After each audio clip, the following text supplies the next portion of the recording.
हर सुबह हम पुनर्जन्म लेते हैं, लेकिन आज क्या करते हैं यही सबसे अधिक मायने रखता है। हम जो कुछ भी हैं वो हमने आज तक क्या सोचा, इस बात का परिणाम है। यदि कोई व्यक्ति बुरी सोच के साथ बोलता या काम करता है तो उसे कष्ट ही मिलता है।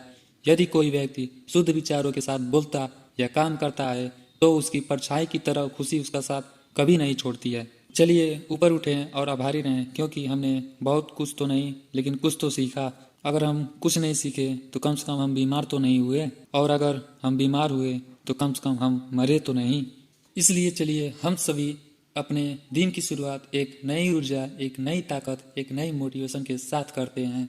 मैं ये कभी नहीं देखता कि क्या किया जा चुका है, मैं सिर्फ यह देखता हूँ कि क्या किया जाना बाकी है। यदि आप दिशा नहीं बदलते हैं तो संभवतः आप वहाँ पहुँच जाएंगे जहाँ आप जा रहे हैं। जैसे ठोस चट्टान हवा से नहीं हिलती, उसी प्रकार बुद्धिमान व्यक्ति प्रशंसा या आरोपों से विचलित नहीं होता है। यदि आप किसी और के लिए दीपक जलाएंगे तो वह आपका भी मार्ग प्रकाशित करेगा। सब कुछ समझने का अर्थ है सब कुछ माफ कर देना। जब आपको पता चलेगा कि सब कुछ कितना सही है, तब आप अपना सर पीछे झुकाएंगे और आकाश की तरफ देखकर मुस्कुराएंगे। जो जगह है उसके लिए रात लंबी है, जो थका है उसके लिए दूरी लंबी है, जो मूर्ख सच्चा धर्म नहीं जानता उसके लिए जीवन लंबी है। अगर आप वास्तव में अपने आप से प्रेम करते हैं तो यह निश्चित है आप किसी को भी ठेस नहीं पहुंचाएंगे। बुराई होनी चाहिए क्योंकि सच्चाई अब उसके ऊपर अपनी पवित्रता साबित कर सके।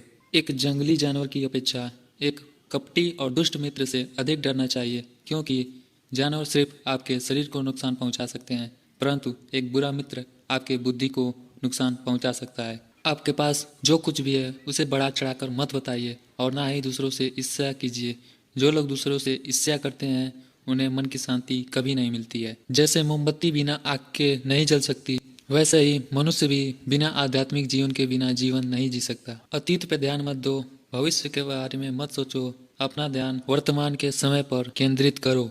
स्वास्थ्य सबसे बड़ा उपहार है, संतोष सबसे बड़ा धन है, वफादारी सबसे बड़ा संबंध है। तीन चीजें कभी नहीं छुप सकती, सूर्य, चंद्रमा और सत्य।